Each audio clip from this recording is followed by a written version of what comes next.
Hello and welcome to today's video.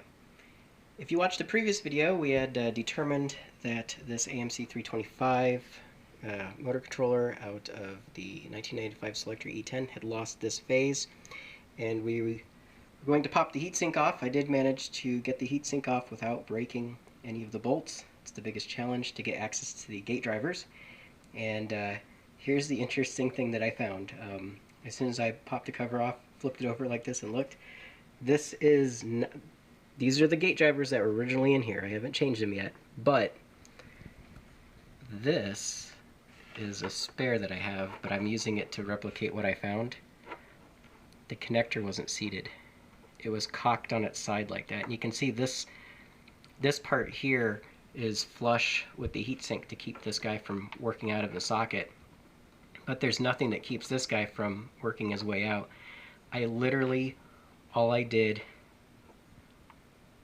was that, and she now works. So this right in here was not seated all the way. I just pushed it in, and now it works fine. I'll show you that. So it was an unseated connector, pretty easy fix. So if I flip it on, put her in gear, and then just give her just the tiniest bit of throttle, she spins up real easy, like there's no more weird chunkiness or anything. It's perfectly smooth. So before I'd have to turn it up really high, and we had like 50 amps of circulating current. I can't even get that. I can get probably an amp before it starts spinning. So if I just give it a little bit of gas, yeah, she just takes off. So it's fixed. Actually, I can really, a little hard on the fingers here. We don't have regen because of the still using the capacitor, which gotta wear shoes, because if you touch this is actually live. I think this is probably sitting at about 90 volts AC or so, but where did I have it before? I had it somewhere in there, is where it would get caught and wouldn't start. So if I give her a little throttle, yeah, see, it takes off. We've got all three phases working now. Yeah, that was the whole problem. You can see the little green LEDs on there that light up when they're powered, and I guarantee you that this guy was not powered at all because the connector wasn't fully seated. Yeah, I think that's all that's wrong with it. So I will clean off.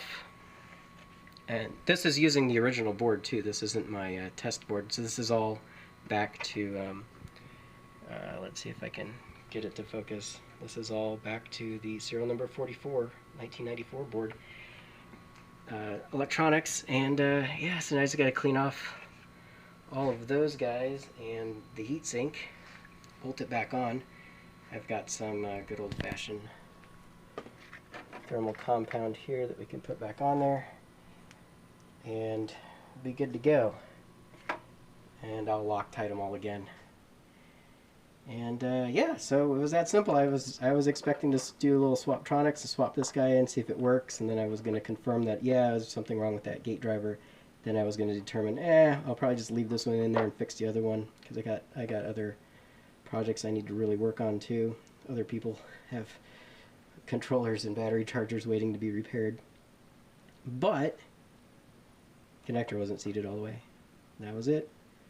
That's the problem with the drive. So anyways, it's a nice update. Thanks for watching.